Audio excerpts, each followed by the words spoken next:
મારા પપ્પા આ રીતે ક્યાં સુધી બીજાઓ માટે લડતા રહેશે? તમે જાણો છો કે આ વસાહતના લોકો તમારી સાથે પ્રામાણિક રીતે વર્તતા નથી. આખરે તમે આ બધું કેમ કરી રહ્યા છો? મેં ગુસ્સાને લાચારીથી કહ્યું તો પપ્પા મને જોઈને હસ્યા. મને જમીનના આ ટુકડાથી એટલો પ્રેમ છે કે હું તેના માટે મારો જીવ પણ બલિદાન કરવા તૈયાર છું. તેઓ માથું ઝુકાવીને ચાનો એક એક ઘૂંટ લેતા ખૂબ જ પ્રેમથી બોલ્યા તો મને વધુ ગુસ્સો આવ્યો. તે મોહલ્લાવાળા જે પોતાને તમારા શુભચંતક બતાવે છે, હકીકત એ છે કે તે બધા બે મોઢાવાળા છે. જેવા મોટા અધિકારીઓ આવે છે તેમની સામે તેઓ ફરી જાય છે અને એકલા મારા પપ્પાને જ વાતો સાંભળવી પડે છે. અમારા મોહલ્લામાં ઘણી બધી મુશ્કેલીઓ હતી. અહીં મોટાભાગે મજૂર વર્ગની વસ્તી હતી અને મારા પપ્પા તેમનો અવાજ બન્યા હતા. મારા પપ્પા આ બધામાં એકમાત્ર એવા માણસ હતા જેમણે મેટ્રિક કર્યું હતું અને દુનિયાની સમજ પણ રાખતા હતા. તેઓ કોઈ વકીલને ત્યાં ચા આપવાનું કામ કરતા હતા. ત્યાં તેઓ અવારનવાર કેસોના મામલાઓ ઉકેલાતા અને ગૂંચવાતા જોતા રહેતા હતા. તેઓ ત્યાં જ હાજર રહ્યા અને આ જ કારણોસર તેમને કાયદાનું બાકીના લોકો કરતાં થોડું વધુ જ્ઞાન હતું. અરે બેટી, તું નહીં સમજે. આજે પોતાના વિસ્તાર પ્રત્યેનો પ્રેમ હોય છે ને, ભલે તે વિસ્તાર તારાથી છૂટી કેમ ન જાય, પણ આ પ્રેમ હંમેશા બરકરાર રહે છે. આ મારા પોતાના લોકો છે જેમની વચ્ચે હું મોટો થયો છું. અને હવે જ્યારે આ ઉંમરે પહોંચી ચૂક્યો છું તો શું લાગે છે કે જ્યારે તેમની સાથે નાઇન્સાફી થઈ રહી હોય તો હું ખામોશ રહું? તને શું લાગે છે જો હું આવું કરીશ તો મર્યા પછી ઉપરવાળાને મારું મોઢું દેખાડી શકીશ? છેલ્લા ઘણા વર્ષોથી હું આ લોકોનો અવાજ બનેલો છું. હું તેમને માયુસ કરી શકતો નથી. તેઓ નબળા છે, મોટા અધિકારીઓને જોઈને બેબસ થઈ જાય છે, એટલા માટે જૂઠનો સહારો લે છે. હું આ વાતથી અજાણ નથી. જ્યારે મને તેમની નબળાઈ અને તાકાત બંનેની ખબર છે તો પણ તેમની સામે મુકાબલો ન કરું, હું એટલો પડેલો માણસ નથી. અને વધુમાં વધુ શું થઈ જશે? તે લોકો મને ફાંસી પર ચઢાવી દેશે તો બેશક ચઢાવી દે, મને કોઈ ફરક પડતો નથી. હું તો બસ એટલું જ ઈચ્છું છું કે કોઈ પણ રીતે મારા વિસ્તારના લોકોને ઇન્સાફ મળે. તે લોકો જે બિનમોત માર્યા ગયા છે તેમનું બલિદાન બેકાર ન જાય.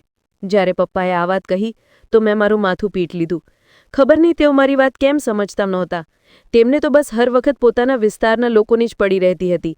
મેં ફરીથી મારી કિતાબ ખોલી લીધી. પપ્પા પ્રેમભરી નજરોથી ક્યારેક ક્યારેક મને જોતા અને હસતા રહેતા. તેઓ જાણતા હતા કે હું તેમનાથી નારાજ છું. તેમનો આ ઇન્સાનિયતનો સબક મારી સમજમાં આવતો નહોતો. કારણ કે અહીં દરેક કોઈ ખુદગર્જ અને સ્વાર્થી કિસ્મનો હતો. એવામાં મારા પપ્પા જેવી વિચારસરણી રાખનાર માણસનું નુકસાન જ થવાનું હતું. પણ તેઓ સમજતા જ ક્યાં હતા? તેમને તો લાગતું હતું કે તેમની જિંદગીનો મકસદ એ જ છે કે પોતાના લોકોને પોતાનાથી પણ વધુ મહત્વ આપવું છે. મેં એકાદ વાર ગુસ્સાથી બાબાને ઘૂર્યા તો તેઓ હસ્યા. મને પોતાની પાસે બોલાવી. હું માથું ઝુકાવીને તેમની પાસે જઈને બેઠી. બેટી, મારી એક વાત યાદ રાખજે. જ્યારે પણ તને ઇન્સાનિયત અને પૈસામાંથી કોઈ એક વસ્તુને પસંદ કરવી પડે તો તું ઇન્સાનિયતને પસંદ કરજે, કારણ કે તું બ્રિજેન્દ્રસિંહની દીકરી છે.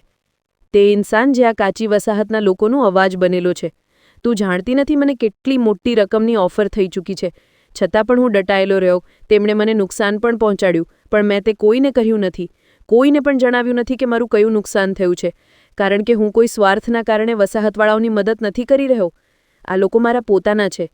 જ્યારે પપ્પાએ આ વાત કહી તો હું માથું ઝુકાવીને બેસી ગઈ. મારા પપ્પામાં ઇન્સાનિયતનો જજ્બો ખૂબ હતો અને આ જ કારણોસર તેમણે મારી માને પણ ગુમાવી દીધી. આજે પણ જ્યારે હું યાદ કરું છું તો વસાહતવાળાઓ પ્રત્યે મને નફરત થવા લાગે છે. પણ મારા પપ્પા અહીં રહેવા ઈચ્છે છે, એટલે અમે પણ અહીં રહેવા માટે મજબૂર છીએ. નહીંતર કોણ એવી જગ્યાએ રહેવું પસંદ કરશે જ્યાં આવા અહેસાન ફરામોશ લોકો વસતા હોય? બહરહાલ, બાબા મને ઘણીવાર સુધી આમ તેમની વાતો સમજાવતા રહ્યા. હું પાછી આવીને જેડે કિતાબ ખોલીને બેઠી તો મારા વિચારોમાં ભટકી ચૂકી હતી. સમજાતું જ નહોતું કે શું થઈ રહ્યું છે. ભણવા ઈચ્છતી હતી, છતાં પણ કાનોમાં પપ્પાની વાતો ગૂંજી રહી હતી. હું ખામોશીથી કિતાબ બંધ કરીને છત પર ચાલી ગઈ. ત્યાં જોયું કે કેટલાક અફસર ફરીથી આવી ચૂક્યા હતા. એક પોલીસવાળો કદાચ મારા પપ્પા વિશે જ પૂછપરછ કરી રહ્યો હતો. હું જલ્દીથી નીચે આવી અને પપ્પાને આ વિશે જાણકારી આપી કે પપ્પા, પોલીસવાળા તમને શોધી રહ્યા છે, તમે ક્યાંક ચાલ્યા જાઓ. આ સાંભળીને પપ્પા હસ્યા અને કહેવા લાગ્યા કે સીમા, ક્યારે મોટી થઈશ બેટી તું? આ વસાહતવાળા મને આમ જવા નહીં દે. એવું ક્યારેય નહીં થાય. તું પણ ના, બાળક જ છે. બસ તેઓ હસ્યા અને પછી પોતે જ પોલીસવાળો પાસે જઈને ઊભા થઈ ગયા. મારું દિલ ખૂબ ગભરાઈ રહ્યું હતું. સમજાતું નહોતું કે શું થઈ રહ્યું છે. દિલમાં એક ભય બેસી ગયો હતો કે ક્યાંક તેઓ મારા પપ્પાને લઈને ન ચાલ્યા જાય. જો આવું થયું તો મારું શું થશે? તે ભયાનક રાતે પણ આવા જ પોલીસવાળા અમારી વસાહતમાં દાખલ થયા હતા અને અમે અમારી માને ગુમાવી દીધી હતી. ખબર નહીં મારી માએ કેટલી મુશ્કેલીઓ સહી હતી, પણ મારા પપ્પાનો ઇન્સાનિયતનો જજ્બો ખતમ જ ન થયો. જેનો મને મોટો અફસોસ છે. પપ્પા ઈચ્છતા તો આજે બધું બરાબર હોત જો તેઓ લોકોની મદદ કરવાનું ન વિચારતા, જેમની મદદ કરવાનો મતલબ છે જાણી જોઈને કૂવામાં છલાંગ લગાવવી, અને તે લોકોને મદદ માટે બોલાવવા જેમણે તમને કૂવામાં ધક્કો માર્યો હતો અથવા જેમના કહેવા પર તમે તે ઊંડા કૂવામાં કૂદી ગયા હતા. તે લોકો બહાર ઊભા રહીને મજાક ઉડાવે છે. હું છત પર ઊભી રહીને પપ્પાને જોઈ રહી હતી, જેમના ચહેરા પર ખૂબ શાંતિ હતો. તેઓ હસી રહ્યા હતા. વસાહતવાળા પણ તેમની સાથે ઊભા હતા. પોલીસવાળા કંઈક ગભરાયેલા લાગતા હતા, કારણ કે વસાહતના બધા માણસો એક બૂમ પર એકઠા થઈ ચૂક્યા હતા અને હવે તે પોલીસવાળાઓ સાથે ઊંચા અવાજમાં બહેસ કરી રહ્યા હતા. મને કંઈ સમજાતું નહોતું, કારણ કે તે લોકો ખૂબ દૂર હતા અને બીજી વાત કે એટલા બધા માણસો ઊંચા અવાજમાં બૂમો પાડી રહ્યા હતા તો અવાજ તો આવી રહ્યો હતો પણ શબ્દો સમજી શકતી નહોતી. પૂરા 2 કલાક સુધી બહેસ ચાલતી રહી. મારા દિલના ધબકારા ખૂબ તેજ હતા. હું ખૂબ ડરી ગઈ હતી. મારા હાથ પગ ધ્રુજી રહ્યા હતા. ત્યારે એક પોલીસવાળાનો હાથ મારા પપ્પાના ગિરેબાન તરફ વધ્યો તો મેં ગુસ્સાથી મારી મુઠ્ઠીઓ કસીને બંધ કરી લીધી. જો પપ્પાએ મારે ના ન પાડી હોત તો હું તે વખતે ત્યાં પહોંચી ચૂકી હોત. હું મારા પપ્પાને આમ જોઈ શકતી નહોતી. હું તો શું, દુનિયાની કોઈ પણ છોકરી પોતાના બાપને આ રીતે જોઈ શકતી નથી. વસાહતવાળા બૂમો પાડતા આગળ વધ્યા તો તે જ પોલીસવાળાએ પપ્પાનું ગિરેબાન છોડી દીધું. પપ્પા હળવેથી હસી રહ્યા હતા અને હું પણ પછી થોડી સુકૂનમાં થઈ ગઈ. એવું લાગી રહ્યું હતું જાણે મારો શ્વાસ અટકવાનો હોય, કારણ કે પોલીસવાળાઓના હાથમાં હથકડી હતી. તે મારા પપ્પાને પહેરાવવા ઈચ્છતા હતા, પણ વસાહતવાળા એવું કરવાથી રોકી રહ્યા હતા. અડધા કલાક લાંબી બહેસ પછી તે પોલીસવાળા જેમ આવ્યા હતા તેમ જ આટલી બધી ભીડ જોઈને ડરી ગયા અને પાછા ફર્યા. આજે મને અહેસાસ થયો કે વસાહતવાળા એટલા પણ ખરાબ નથી જેટલા હું તેમને સમજતી હતી. પપ્પા ઘરે આવ્યા તો તેમનો કમીઝ થોડોક ફાટેલો હતો. તેઓ મારાથી તેને છુપાવવા લાગ્યા. મેં પપ્પાને જોયા તો તેઓ હસ્યા અને ચારપાઈ પર લેટી ગયા. હું સામે મૂકેલી ખુરશી પર બેસી ગઈ. પપ્પા, તમે આ બધું છોડી દો બસ હવે, તમને મારા સમશે, મેં કહ્યું. ત્યારે પપ્પા કહેવા લાગ્યા, એટલે કે તું ઈચ્છે છે કે હું જીવતો પણ રહું અને કામ પણ તારા મુતાબિક કરું. તેઓ એક વાતમાંથી બીજી વાત કાઢવાની કળા ખૂબ સારી રીતે જાણતા હતા. તેઓ મને એકવાર ફરી વાતોમાં ઉલઝાવી ચૂક્યા હતા. મેં પૂછ્યું, પપ્પા, પોલીસવાળા અહીં શું કરવા આવ્યા હતા? તો તેઓ કહેવા લાગ્યા, તેઓ તારા પપ્પાને પકડવા આવ્યા હતા, પણ વસાહતવાળા તો એવું ન થાય એટલા માટે તૈયાર હતા. પણ મેં તો બાજુ પણ આગળ ધરી દીધી હતી. આ તો તારા રાજેશ કાકા હતા જેમણે મારી કમીઝની બાજુ ખેંચી લીધી અને તે ફાટી ગઈ. મેં પપ્પાને ગુસ્સાથી ઘૂર્યા. પપ્પા, હું જોઈ રહી હતી. તે જ ઇન્સ્પેક્ટરે તમારી બાજુ ખેંચી હતી. તમે મને બેવકૂફ બનાવી રહ્યા છો? હું નારાજ થતાં તેમના હાથને જોવા લાગી, જ્યાં નખ લાગવાના કારણે લોહી વહી રહ્યું હતું. મેં તે જખમ સાફ કરવાનું શરૂ કર્યું તો પપ્પા હસતા રહ્યા. મુસ્કાન તેમના ચહેરાથી અલગ થતી નહોતી. એ જ તેમની ખાસિયત હતી. અચ્છા પપ્પા, એક વાત પૂછું? જ્યારે મેં કહ્યું તો પપ્પા આંખ બંધ કરીને માથું હલાવવા લાગ્યા. હું બોલવા માટે શબ્દો શોધી જ રહી હતી. જાણતી હતી કે પપ્પા મને કેટલો પ્રેમ કરે છે, પણ આ વિશે જણાવવું કદાચ તેમના બસની વાત નથી. તે રાતે શું થયું હતું? મેં માથું ઝુકાવીને પૂછ્યું તો પપ્પાએ પોતાનો હાથ ખેંચી લીધો અને ગુસ્સાથી ઊભા થઈ બેસ્યા. સીમા, તને 1000 વાર કહ્યું છે, મને તે રાત વિશે ન પૂછ્યા કર. કાલે તારું પેપર છે, જા તારા ભણવા પર ધ્યાન દે. એકદમથી તેઓ ખૂબ રૂખા એટલે કે કડક થઈ ગયા હતા. મારી આંખોમાં આંસુ જમા થવા લાગ્યા અને હાથ ધ્રુજવા લાગ્યા. હું જ્યાં ઊભી હતી ત્યાં જ ઊભી રહી ગઈ. જ્યારે પપ્પાએ ઊંચા અવાજમાં કહ્યું તો હું રડતી રડતી મારા રૂમમાં આવી ગઈ અને બિસ્તર પર લેટીને રડવા લાગી. પપ્પાની ખીજ પછી હું ઘણી દિવસો સુધી તેમની સાથે વાત નહોતી કરતી. પપ્પા મને મનાવવાની પણ કોશિશ કરતા હતા, પણ જ્યારે ઘણીવાર સુધી પપ્પા મને મનાવવા ન આવ્યા તો મને અહેસાસ થયો કે કદાચ મેં કંઈક ખોટું કહી દીધું છે. હું જલ્દીથી ઊભી થઈ અને બારીમાંથી જોયું તો પપ્પા સૂઈ રહ્યા હતા. હું ખામોશીથી તેમની ચારપાઈ તરફ આગળ વધી ગઈ. હંમેશા તો તેઓ મને મનાવતા હતા, કેમ ના આજે હું જ તેમને મનાવી લઉં? મેં વિચાર્યું અને હસી દીધી. મેં જોયું તો પપ્પાનું ઓસીકું આંસુઓના કારણે ભીનું થઈ ચૂક્યું હતું. મને મારી ભૂલનો અહેસાસ ખૂબ ઝડપથી સતાવવા લાગ્યો, કારણ કે હું એવું ઈચ્છતી નહોતી કે પપ્પા પરેશાન થાય. પપ્પાને દુઃખ આપવું મારા ઉસૂલોમાં સામેલ નહોતું. હું બસ જાણવા ઈચ્છતી હતી કે આખરે તે રાતે શું થયું હતું. હું જાણતી હતી કે વસાહતને આગ લગાડવામાં આવી હતી, પણ લગાડનાર કોણ હતો આ વાતથી હું હજી સુધી અજાણ હતી. અને તે ઓરતો જે ગાયબ થઈ ગઈ તે ક્યાં ગઈ? એવા ઘણા સવાલો હતા જે મારા મનમાં સતત ઘૂમતા રહેતા હતા. ક્યારેક ક્યારેક તો આ બધી વાતો વિચારીને મારા માથામાં દુખાવો થવા લાગતો હતો. પણ હું શું કરું? કોઈ મને આ વિશે કંઈ પણ જણાવવા તૈયાર નહોતું. વસાહતમાં અમારી ઇજ્જત હતી. લોકો પપ્પાને માથું ઝુકાવીને નમસ્તે કરતા હતા. મેં આગળ વધીને પપ્પાનું માથું દબાવવાનું શરૂ કર્યું તો તેઓ ઉઠીને બેસ્યા અને કહેવા લાગ્યા, આજે તો તે આ વાતનો ઉલ્લેખ કર્યો છે પણ ફરીવાર ન કરતી.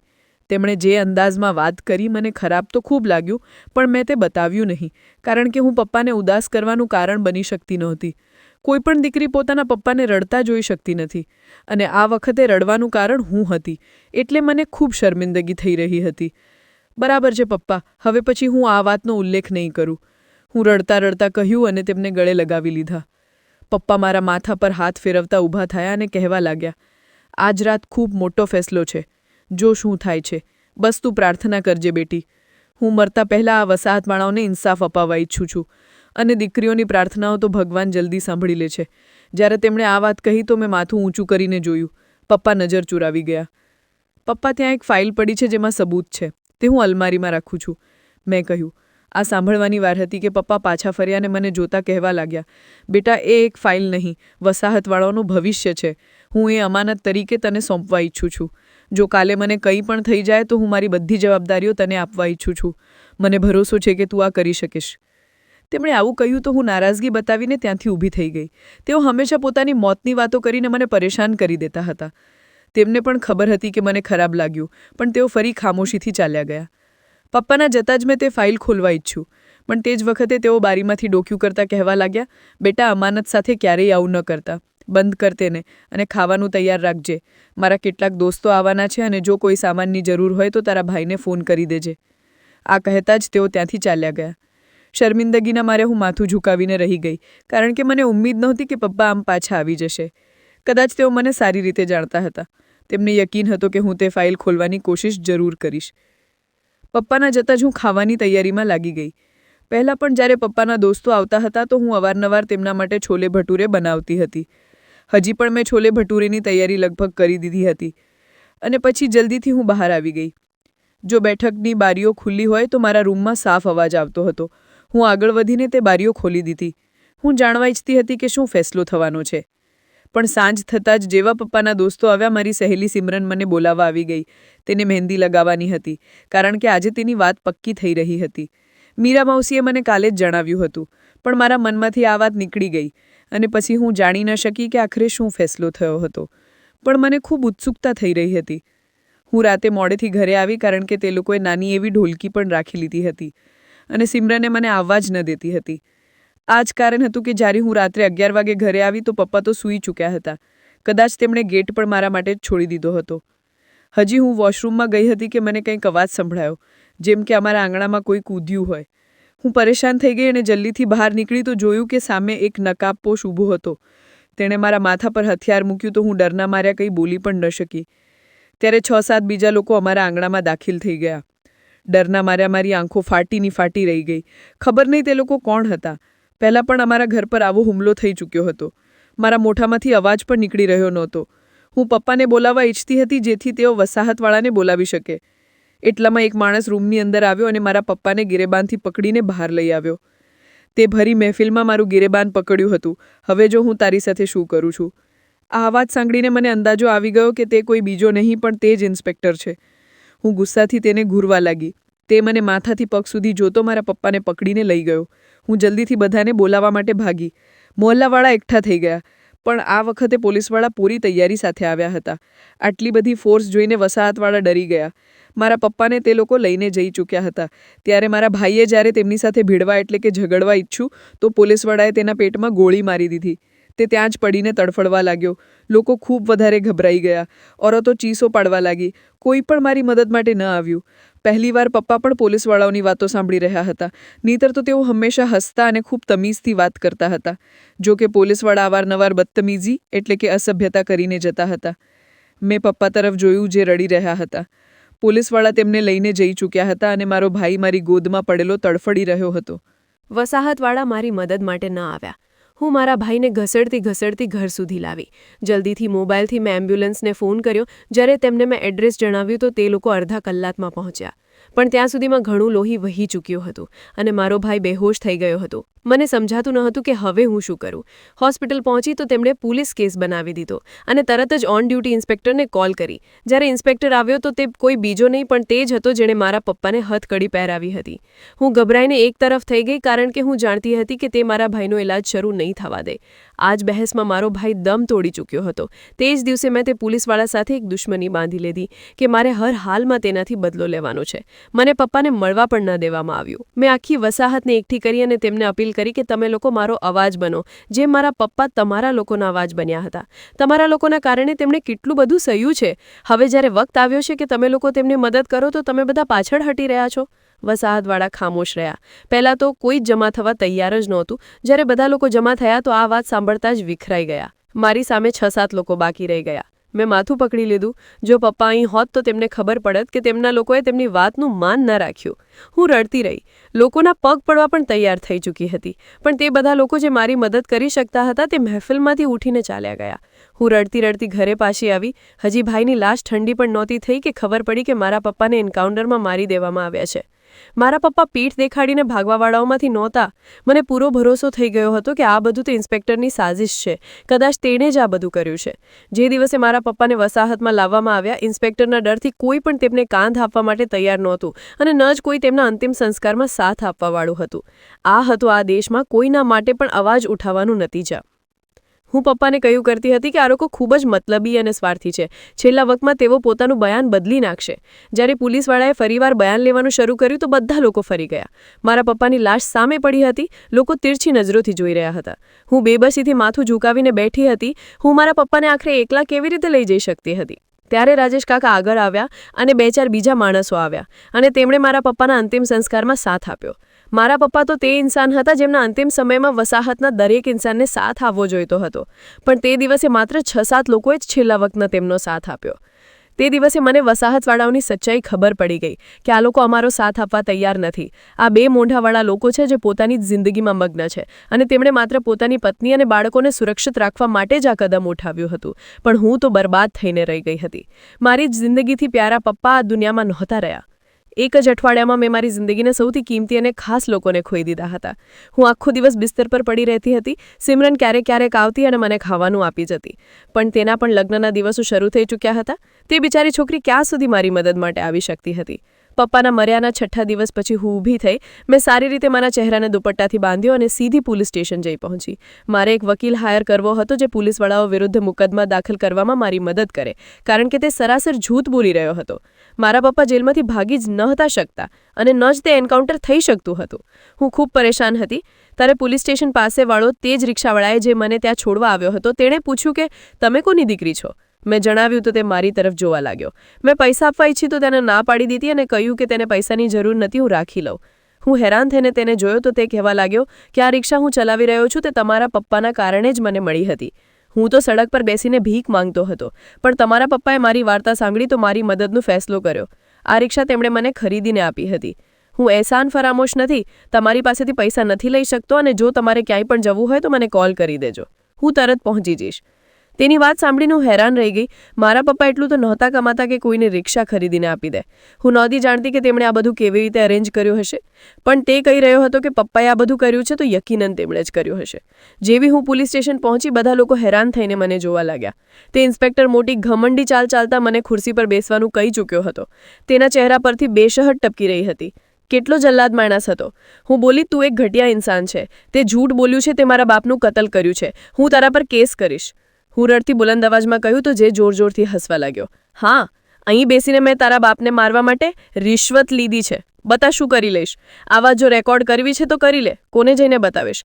તે આ કહેતા મારો મજાક ઉડાવવા લાગ્યો. ત્યાં ઊભેલા કેટલાક હવલદાર પણ ઊંચા અવાજમાં હસવા લાગ્યા. હું તેમને ગુસ્સાથી ઘૂરી રહી હતી પણ કંઈ કરી ન શકી. તે લોકો આ વખતે પોતાની વર્દીના નશામાં ચૂર હતા. મેં સૌથી સારું કામ એ જ કર્યું કે હું દુપટ્ટાથી મારા ચહેરાને સારી રીતે બાંધીને ગઈ હતી. તે લોકો મારા ચહેરાને ઓળખી ન શકતા હતા, પણ મારું નામ સાંભળતા જ તેઓ સમજી ગયા કે હું બ્રિજેન્દ્રસિંહની દીકરી છું. તે સારું નથી કર્યું. હું તને જોઈ લઈશ. આ કહેતા જ હું ત્યાંથી ઉઠીને ચાલી આલી. પાછળથી એક હવલદાર ભાગતો આવ્યો. દીદી, હું તમને બધું જણાવું છું. હું સામે આવીને તમારી મદદ તો નથી કરી શકતો, પણ તમારી પીઠ પાછળ મદદ જરૂર કરી શકું છું. આ લો મારો નંબર. હું સાંજે તમને કોલ કરીશ અને આ સરનામું છે. જો તમે અહીં પહોંચી જાઓ તો વધારે સારું થઈ જશે. તે એટલા હમદર્દ લહેજામાં વાત કરી રહ્યો હતો કે પળભર માટે હું વિચારમાં પડી ગઈ કે મારે તેની મદદ લેવી જોઈએ કે શું. જો કે તે પણ આ પોલીસ સ્ટેશનનો જ એક હિસ્સો હતો જેમાં બેઠેલા તે ઇન્સ્પેક્ટરે મારા પપ્પા સાથે આ બધું કર્યું હતું. મારી પાસે હવે બીજો કોઈ રસ્તો નહોતો. રાજેશ કાકા પણ બેબાસ માણસ હતા. તેમનો એક દીકરો તો શહીદ થઈ ચૂક્યો હતો અને બીજાને તેઓ ખોવા નહોતા ઈચ્છતા. એટલે તે મારો સાથ નહોતા આપી શકતા અને હું તેમની પાસે સાથ માંગવા પણ નહોતી ઈચ્છતી. મને આ બધી વાતોનો અહેસાસ હતો એટલે જ હું પોતે જ હવે મારા બાપ અને ભાઈના કાતિલને ઠેકાણે ચાલવા નીકળી પડી હતી.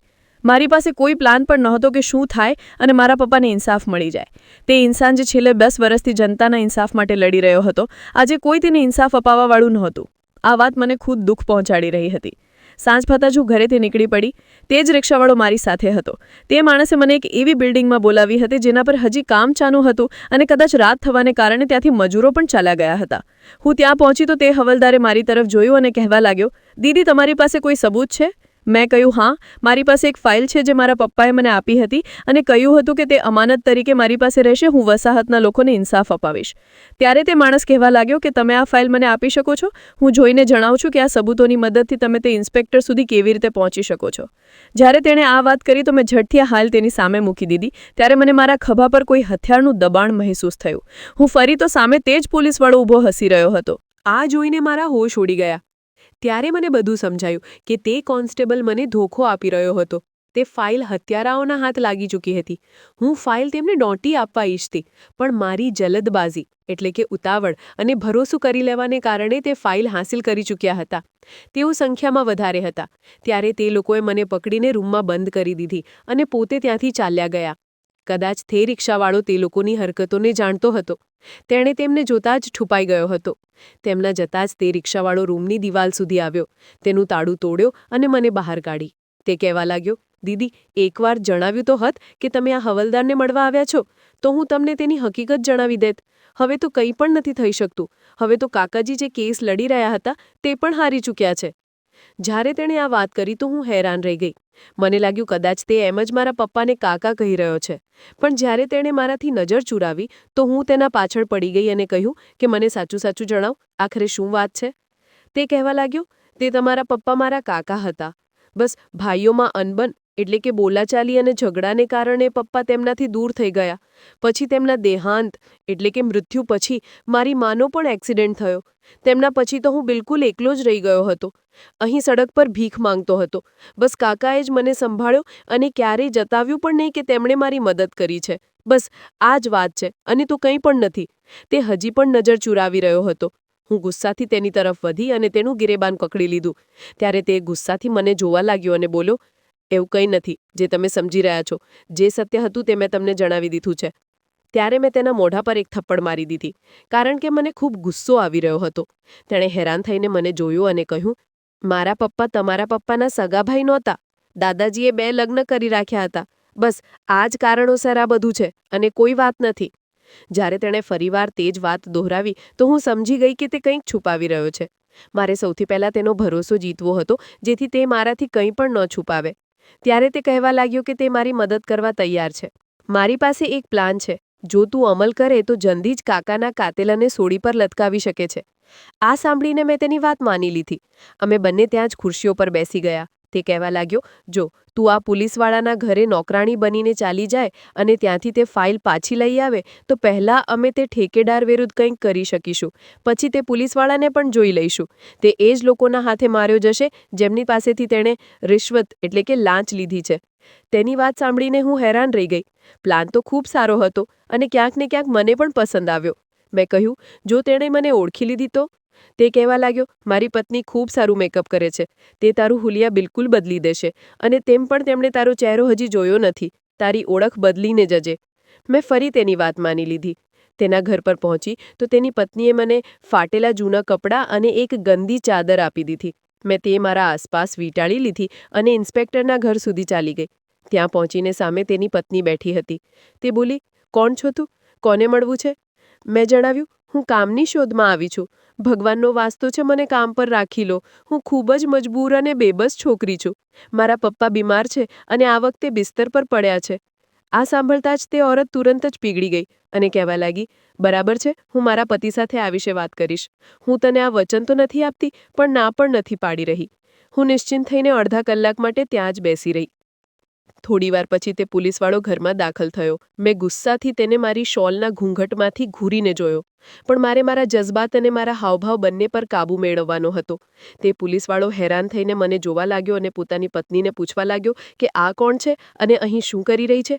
હું રડતા રડતા તેના પગમાં બેસી ગઈ અને કહેવા લાગી, સાહેબ, મને કામ પર રાખી લો, મને કામની ખૂબ જરૂર છે.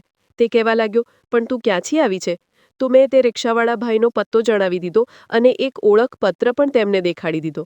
તેણે જોયું અને કહ્યું, બરાબર છે, અમે તને કામ પર રાખવા માટે તૈયાર છીએ, પણ મારી એક શરત છે.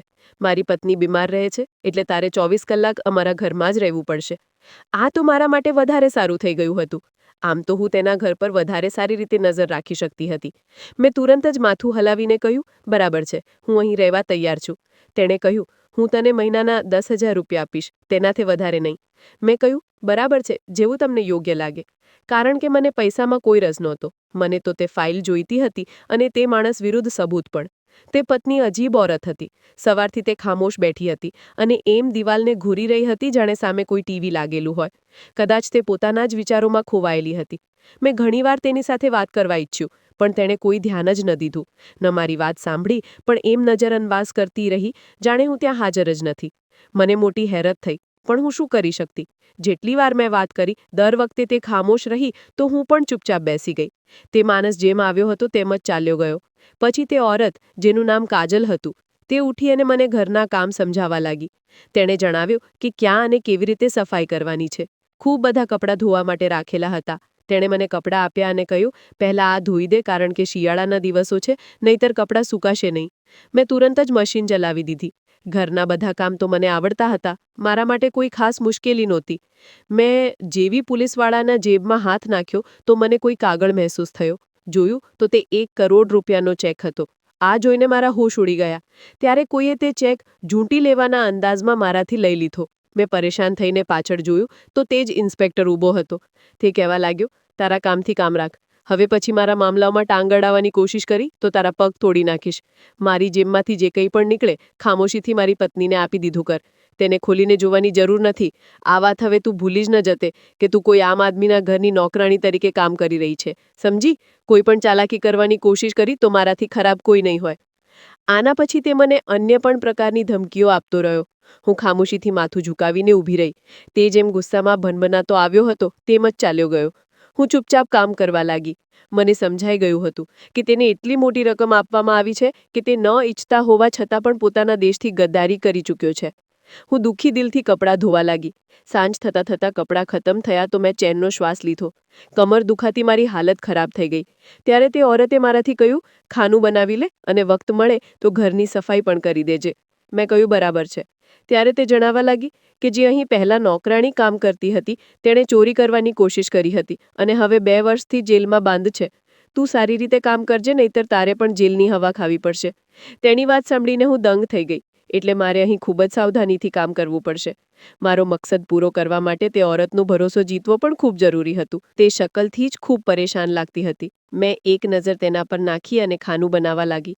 ખાનું મેં એટલું સારું બનાવ્યું કે તે બોલી, તો હું તને હંમેશા માટે મારી પાસે રાખી લઈશ. જ્યાં સુધી તે ફાઇલ મને ન મળી જાય, મને પણ આ જ જોઈતું હતું.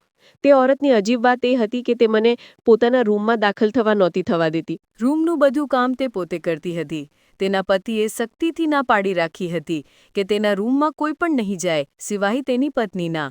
તે માણસ સિવાય તે રૂમમાં કોઈ નહોતું જતું. મને હેરત થઈ કે આખરે ત્યાં એવું શું છે કે ત્યાં જવા પર પાબંદી, પ્રતિબંધ છે. એક દિવસ હું આંગણામાં કામ કરી રહી હતી જ્યારે મને મહેસૂસ થયું કે કોઈ અવાજ આવી રહ્યો છે. આસપાસ જોયું તો કંઈ પણ નહોતું. મને લાગ્યું કદાચ મને ભ્રમ થઈ રહ્યો છે. 6-7 દિવસ સુધી મેં ખૂબ સારી રીતે કામ કર્યું કે ઓરત મારાથી ખુશ થઈ ગઈ અને પોતાના પતિની સામે પણ મારી તારીફ કરવા લાગી. ત્યારે મને મહેસૂસ થયું કે હવે તે લોકો મારી અચ્છાઈઓના કાયલ થઈ ચૂક્યા છે અને મને નોકરીથી નહીં કાઢે. કદાચ તેણે જરૂરી કાગળિયાત પોતાના રૂમમાં જ રાખ્યા હશે, એટલે જ ત્યાં જવાની ઇજાઝત, પરવાનગી કોઈને પણ નહોતી. તે ઇન્સ્પેક્ટરનું નામ રણજીત હતું અને તેના બાપનું નામ વિજય. કદાચ તે લોકો કોઈ બીજા રાજ્યમાંથી અહીં આવ્યા હતા, કારણ કે જ્યારે તેઓ આપસમાં વાત કરતા હતા તો તેમની ભાષા થોડીક અજીબ થઈ જતી હતી, જે સમજવામાં મને થોડીક દિક્કત, મુશ્કેલી થતી હતી. પછી ધીમે ધીમે મને આ બધાની આદત થઈ ગઈ. એક દિવસ તે પોલીસવાળો ઘર પર હાજર નહોતો અને તેની પત્ની પણ ક્યાંક ગઈ હતી. જતા વખતે તેણે કહ્યું હતું કે હું રણજીતને એ ખબર પણ ન પડવા દઉં કે તે ક્યાંક ગઈ છે. મેં તેનાથી વચન લઈ લીધું કારણ કે હું હર હાલમાં તેનો ભરોસો જીતવા ઈચ્છતી હતી, જેથી મને તે રૂમમાં જવાની ઇજાઝત મળે. તેણે મને કેટલાક પૈસા પણ આપ્યા, જેથી મારું મોઢું બંધ રહે. પછી એમ જ 6 કલાક પસાર થઈ ગયા. તે ઓરત પોતાના પતિના આવવાથી 15 મિનિટ પહેલાં ઘર પાછી આવી ગઈ અને મારાથી કહ્યું કે આજે ખાવાનું તે પોતે બનાવશે અને મારાથી રિક્વેસ્ટ પણ કરી કે જ્યારે તેનો પતિ પૂછે કે તે ક્યાંક ગઈ હતી તો હું ના પાડી દઉં. આ વખતે તેનો પતિ કિચનમાં આવ્યો અને કહેવા લાગ્યો, મારી પત્ની ક્યાંક ગઈ તો નહોતી ને? મેં કહ્યું, નહીં, તે તો આખો દિવસ મારી સાથે જ હતી. તેણે કહ્યું, બરાબર છે, હું તને મહિનાના 5,000 વધુ આપીશ. તું મને જણાવતી રહે કે મારી પત્ની ક્યાં ક્યાં જાય છે. જો ક્યાંય જાય તો તેની સાથે જ જાયા કર. મને શિકાયતનો મોકો ના આપજે, સમજી? જ્યારે તેણે આ કહ્યું તો મેં તુરંત આ વાતમાં માથું હલાવી દીધું. મને સમજ ન આવ્યું કે આખરે આ કયો ચક્કર છે. બહરહાલ તે ઓરતનો મારા પર ભરોસો બની ચૂક્યો હતો. તે મોબાઈલ ઇસ્તેમાલ કરી રહી હતી. જ્યારે મેં પૂછ્યું, માલકીન, આજે તમે રૂમ સાફ નથી કર્યો, કહો તો આજે હું જ કરી દઉં. તે પહેલાં તો આ વાત પર ખામોશ રહી, પછી કહેવા લાગી, બરાબર છે, તું સાફ કરી દે. હું ખુશ થઈ ગઈ અને જલ્દીથી રૂમમાં ચાલી ગઈ. ત્યારે મારી નજર સામે એક અલમારી પર પડી જેના પર તાળું લાગેલું હતું. મેં બાકી આખો રૂમ છાણ્યો, તપાસી જોયો, પણ મને કોઈ પણ ખાસ ચીજ ન મળી. હું આખી અલમારીના દરવાજા ચેક કરી રહી હતી કે એક દરવાજો કંઈક ખાસ રીતે ખોખલો લાગ્યો, જાણે કે અંદરથી ખાલી હોય કે તેમાં કંઈક અલગથી જગ્યા હોય, કારણ કે વગાડવા પર અવાજ ખૂબ ઊંચો આવી રહ્યો હતો, જાણે કોઈ ખાલી રૂમના દરવાજે પર દસ્તક રાખી દેવામાં આવે. મને આ થોડુંક અજીબ લાગ્યું. પછી મારા મનમાં આ ખ્યાલ આવ્યો કે ક્યાંક અહીં કોઈ તહેખાનું તો નથી.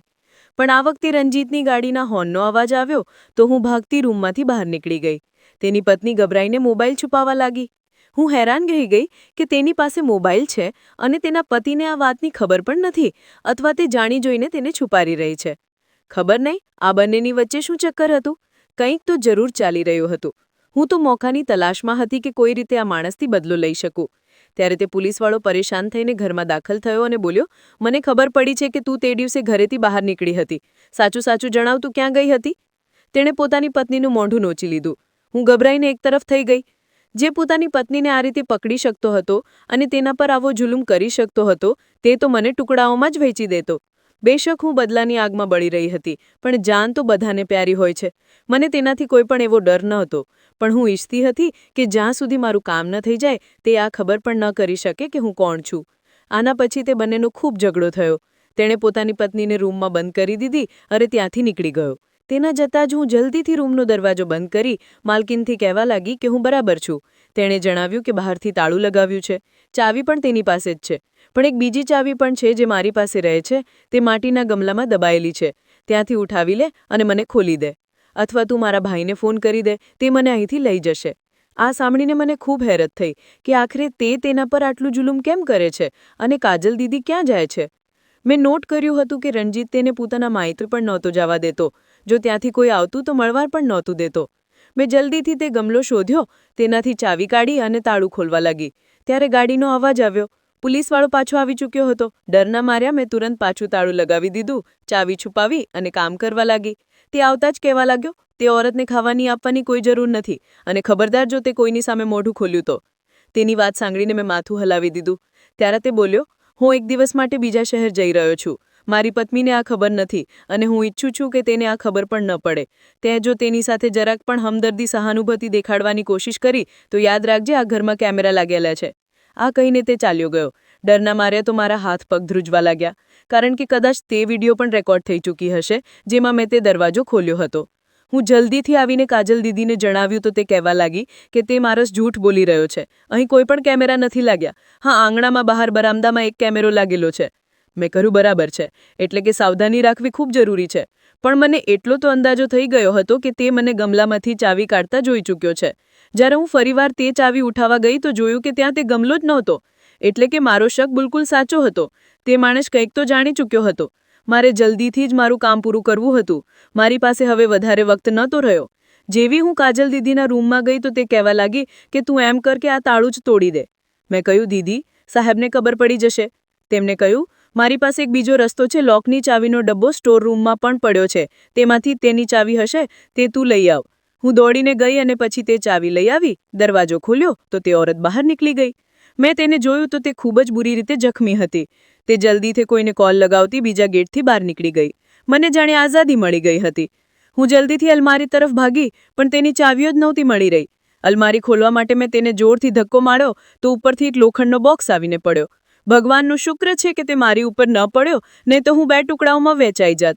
તે બોક્સ ખુલ્લો હતો. તેમાંથી ચાવીઓનો ગુચ્છો નીચે પડી ગયો. મેં જલ્દીથી તે બધી ચાવીઓ અલમારીમાં લગાવીને જોવાનું શરૂ કર્યું તો અલમારીઓ ખુલતી ચાલી ગઈ. મારી ખુશીનું ઠેકાણું ન રહ્યું. જ્યારે લોકરમાં મને તે ફાઇલ મળી જે મારા પપ્પાએ અમાનત તરીકે મને આપી હતી, ત્યારે મને મહેસૂસ થયું કે જેમ કોઈએ અલમારી વગાડી હોય, એટલે કે મારા સિવાય પણ ત્યાં કોઈ હતું. હું ખૂબ વધારે ગભરાઈ ગઈ અને જલ્દીથી જોવા લાગી કે અવાજ ક્યાંથી આવી રહ્યો છે. હું તો આ મોકાની તલાશમાં હતી. તે માણસની પત્ની ભાગી ચૂકી હતી. તે પોતે શહેરમાં નહોતો અને મને પૂરો અધિકાર હતો કે હું જેમ ઈચ્છો તેમ તેના ઘરની તલાશી લઉં. તેમ પણ મેં મારું જાલી ઓળખપત્ર તેના નામથી બનાવી રાખ્યું હતું. તે ઈચ્છવા છતાં પણ મને શોધી નહોતો શકતો. મેં મારું ઘર પણ વેચી દીધું હતું. થોડા જ દિવસોમાં મને આ શહેર છોડીને જવાનું હતું. મેં જલ્દીથી અલમારીને હલાવવાનું શરૂ કર્યું તો તે એક તરફ સરકી ગઈ. પાછળ જોયું તો તહેખાનું જેવો દરવાજો હતો. તે દરવાજો ખોલ્યો તો સીડીઓ નીચે જઈ રહી હતી. મેં જલ્દીથી લાઇટ ઉઠાવી અને નીચે જવાનું શરૂ કર્યું. મારા દિલના ધબકારા તેજ થઈ રહ્યા હતા. ગભરાટના માર્યા મારો ચહેરો પસીનાથી ભીંજાઈ ચૂક્યો હતો. પણ મેં હિંમત ન હારી. તે ફાઇલને છાતીએ લગાવી હું આગળ વધી ગઈ. તહેખાનામાં જતાં જ મને સૌથી મોટો ઝટકો લાગ્યો, કારણ કે ત્યાં મારા સિવાય પણ કોઈ હાજર હતું. જ્યારે મેં લાઇટ મારી તો જોયું કે એક અજીબ વજૂદ ફરશ પર લેટેલું છે. કદાચ તેની સાથે 2 બીજી ઓરતો પણ હતી. કદાચ તેમનીમાંથી જ કોઈએ દરવાજો વગાડ્યો હતો અને શોર સાંભળીને તે પણ મારી તરફ ધ્યાન આપવા લાગી. મને જોતાં જ તે ઓરતો મારી તરફ વધી અને રડવા લાગી. એક ઓરત પર જ્યારે મારી નજર પડી તો મારા તો હોશ જ ઉડી ગયા, કારણ કે તે કોઈ બીજી નહીં, મારી સગી મા હતી. પણ મારી મા તો મરી ચૂકી હતી. પપ્પાએ તો મને એ જ જણાવ્યું હતું. પછી આ બધું કેવી રીતે થયું? મારી મા જીવતી કેવી રીતે હતી? 2 બીજી ઓરતો પણ બેઠી હતી. મારી માએ મારી તરફ જોયું તો હું રડતા રડતા તેમની સાથે લીપટી ગઈ. મમ્મી, પપ્પાએ તો કહ્યું હતું કે તમારો દેહાંત થઈ ચૂક્યો છે, પણ તમે તો જીવતા છો. મેં તમને ઓળખી લીધા છે. હું રોજ રાતે તમારી તસવીર મારી પાસે રાખીને સૂતી હતી. મમ્મી, તમે કેમ છો? તમને ક્યારે મારી યાદ ન આવી? અને તમે અહીં કેદ કેમ છો? કોણે કર્યું છે આ બધું તમારી સાથે? મેં એક જ શ્વાસમાં ઘણા બધા સવાલો કરી દીધા. મમ્મીએ મને છાતીએ લગાવી લીધી અને કહેવા લાગી, બેટા, છેલ્લા 10 વર્ષોથી આ જલ્લાદ માણસે અમને અહીં કેદ કરીને રાખ્યા છે. અમારી ભૂલ બસ એટલી હતી કે અમે તે ગવાહ હતા જે તેની વિરુદ્ધ ગવાહી આપવા તૈયાર હતા. બસ તેણે સબૂત મિટાવી દીધા. જ્યારે મમ્મીએ આ વાત કહી તો હું રડતા રડતા તેમની સાથે ફરી ગળે લાગી ગઈ અને બોલી, મને શરૂઆતથી લઈને છેવટ સુધી બધું સાચું સાચું જણાવો. ત્યારે મારી મા કહેવા લાગી, હું પણ એક પોલીસવાળાની દીકરી હતી. પછી લગ્ન પણ એવા માણસ સાથે થયા જે પોલીસમાં હવલદાર તરીકે ભરતી હતો, એટલે કોઈ મોટી પોસ્ટ પર નહોતો. મમ્મીને આ વાત સાંભળીને હું હેરાન થઈ. એનો મતલબ પપ્પાએ અમારાથી જૂઠ બોલ્યું હતું કે તેઓ એક વકીલને ત્યાં કામ કરતા હતા. મમ્મી આગળ બોલી, એ જ દિવસોમાં અમારી વસાહતના મોટાભાગના લોકો એક બિલ્ડિંગમાં કામ કરી રહ્યા હતા જે નવી બની રહી હતી અને વસાહતની બિલકુલ નજીક હતી. ઠેકેદાર 2 નંબરનો મટીરિયલ ઇસ્તેમાલ કરી રહ્યો હતો.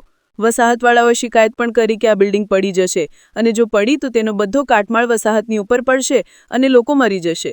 વધારે સારું એ જ છે કે આ બિલ્ડિંગ અહીં ન બનાવવામાં આવે, પણ તે ઠેકેદાર ખૂબ પહોંચેલો અને રસૂખવાળો માણસ હતો. તેના કારણે તે બિલ્ડિંગ ન રોકાઈ, પણ આખરે તે દિવસ પણ આવી ગયો જ્યારે તે બિલ્ડિંગ બનીને પૂરી થઈ ગઈ. મજદૂરો ડરેલા હતા, કામ નહોતા કરવા ઈચ્છતા, પણ તેમના બાળકોને અગવા, અપહરણ કરીને જબરજસ્તી તેમનાથી કામ લેવામાં આવી રહ્યું હતું. જે દિવસે બિલ્ડિંગ પૂરી થઈ એ જ દિવસે એક તોફાન આવ્યું અને પછી તે બિલ્ડિંગ પડી ગઈ. 20 થી 25 મજદૂરો પોતાની જાનની બાજી હારી ગયા.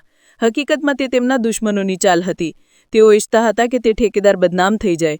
તેમણે કેટલીક એવી ચીજોનો ઇસ્તેમાલ કર્યો કે તે બિલ્ડિંગ તે જ દિવસે મોઢાના બળ જઈ પડી અને ઘણા લોકો માર્યા ગયા. આ બધું કરતાં અમે 3 ઓરતોએ જોઈ લીધું હતું.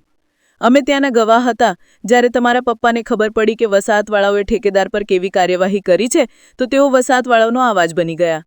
તેમના મોટા અફસરે આ વાત પસંદ ન આવી, કારણ કે તેમણે ઠેકેદાર પાસેથી સારી એવી રકમ લઈ રાખી હતી. તેમણે તમારા બાપને રોક્યા અને કહ્યું કે પોતાને આ મામલાથી અલગ કરી લે.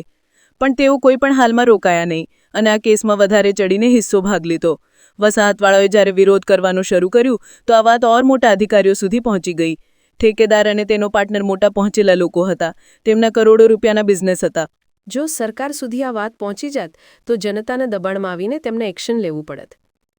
તેમણે વસાહતને જ ખતમ કરવાનો ફેસલો કરી લીધો અને એક રાતે જ્યારે બધા લોકો સૂઈ રહ્યા હતા તો વસાહતને આગ લગાવી દેવામાં આવી. મોટાભાગના લોકો માર્યા ગયા.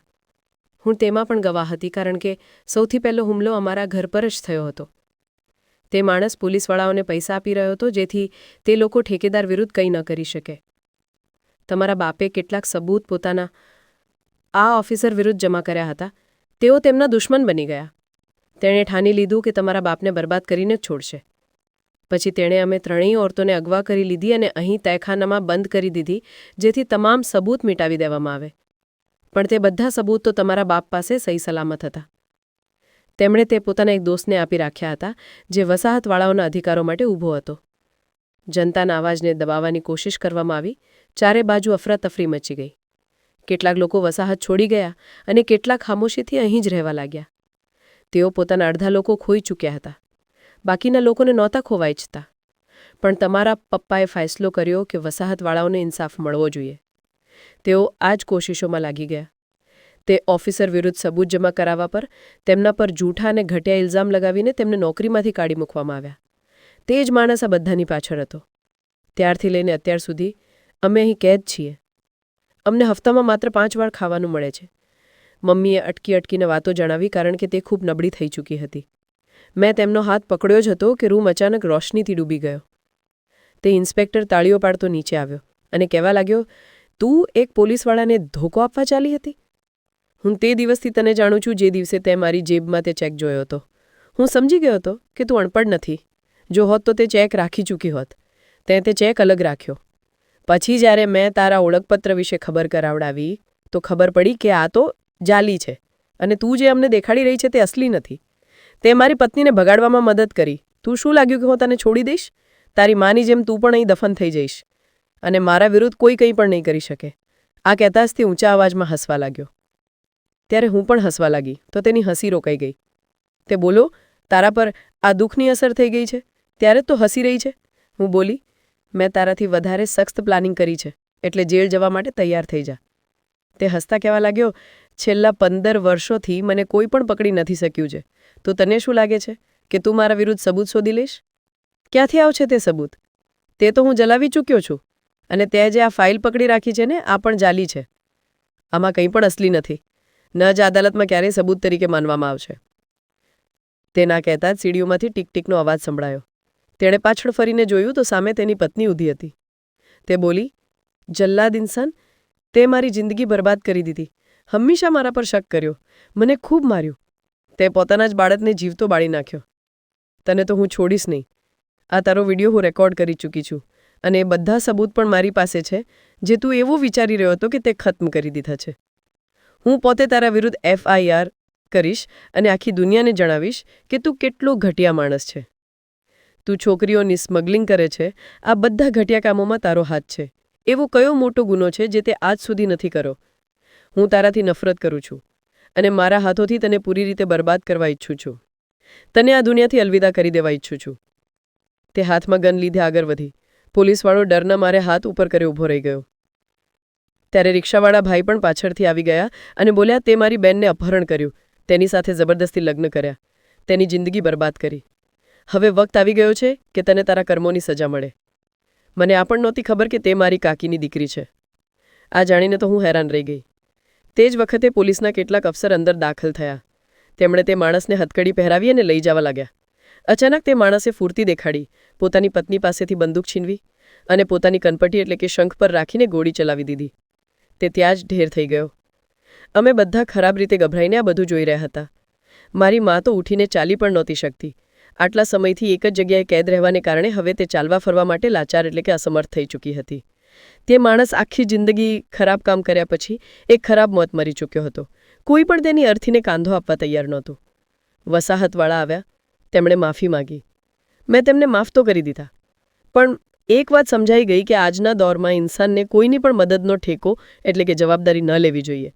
કારણ કે જેમના માટે ઇન્સાન લડે છે તે જ આખરે ફરી જાય છે. જેમ કે આ વસાહતવાળા ફરી ગયા હતા અને મારી મદદ નહોતી કરી. જો તેઓ મારી મદદ કરતા તો આજે મારો ભાઈ જીવતો હોત. મમ્મી આજે પણ ભાઈ અને પપ્પાની યાદ કરીને રડે છે. આના પછી મેં હિંમત ન હારી, કારણ કે હવે મારે મારા અને મારી મમ્મી માટે જીવવાનું હતું અને કંઈક કરીને દેખાડવાનું હતું. એટલે મેં ફરી PCSની પરીક્ષા આપી અને આજે SP તરીકે કામ કરી રહી છું. કેટલાક લોકોના કારણે પોલીસવાળા બદનામ થઈ ચૂક્યા છે, પણ એનો મતલબ એ નથી કે બધા લોકો એક સરખા છે. તો દોસ્તો, તમને શું લાગે છે? શું ખરેખર આજે એ સમય છે જ્યારે આપણે બીજાઓની મદદ પોતાની ક્ષમતાથી પણ બહાર જઈને કરવી જોઈએ? જો તમે પણ ક્યારેક કોઈની આવી મદદ કરી છે તો અમને કોમેન્ટમાં જરૂર જણાવજો. તમને આ વાર્તા કેવી લાગી? મને કોમેન્ટ સેક્શનમાં જરૂર જણાવજો. મારી ચેનલને સબસ્ક્રાઇબ કરી વિડીયોને લાઇક કરી દો અને વિડીયોને હાઇપ પણ આપો. અને આવી જ બીજી રોમાંચક વાર્તાઓ સાંભળવા માટે મારી ચેનલ સાથે જોડાયેલા રહો. આ વાર્તાનો ઉદ્દેશ્ય ફક્ત મનોરંજન અને જાગૃતિને વધારવાનો છે. આમાં દેખાડવામાં આવેલા બધા પાત્રો, ઘટનાઓ અને સ્થાન કાલ્પનિક છે. કોઈ વ્યક્તિ, સંસ્થા કે વિવાદની છબીને ઠેસ એટલે કે નુકસાન પહોંચાડવાનો લેખકનો ઉદ્દેશ્ય નથી. કૃપા કરીને તેને વાસ્તવિક ઘટના ન સમજતા. ધન્યવાદ.